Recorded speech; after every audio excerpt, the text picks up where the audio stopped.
حدیث نبوی حضرت ابی بن کعب رضی اللہ تعالیٰ عنہ سے روایت ہے، وہ کہتے ہیں کہ میں نے رسول اللہ صلی اللہ علیہ وآلہ وسلم سے عرض کیا کہ اللہ کے رسول صلی اللہ علیہ وآلہ وسلم، میں آپ پر کثرت سے درود پاک کا نذرانہ پیش کرتا رہتا ہوں، چاہتا ہوں کہ دعاؤں کا جو وقت مقرر ہے اس میں سے کچھ وقت آپ پر درود کے لیے وقف کر دوں۔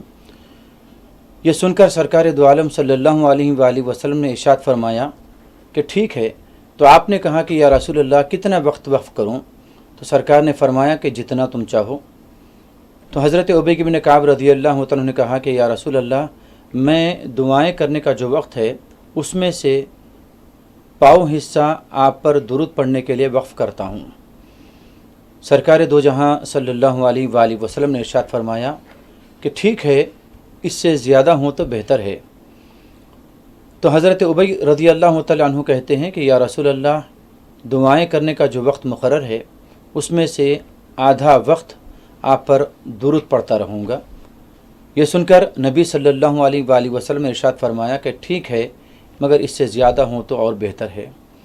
یہ سن کر حضرت ابی رضی اللہ عنہ کہتے ہیں کہ اللہ کے رسول صلی اللہ علیہ وآلہ وسلم، دعائیں کرنے کا جو وقت مقرر ہے اس میں سے 2/3 یعنی کہ 2/3 آپ پر درود بھیجتا رہوں گا۔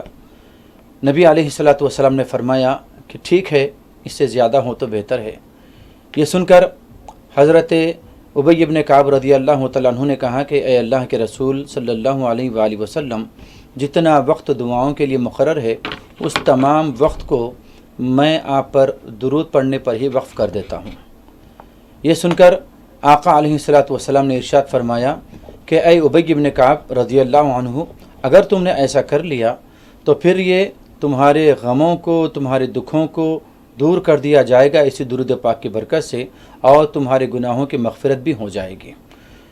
اس کی روایت ترمذی نے کی ہے۔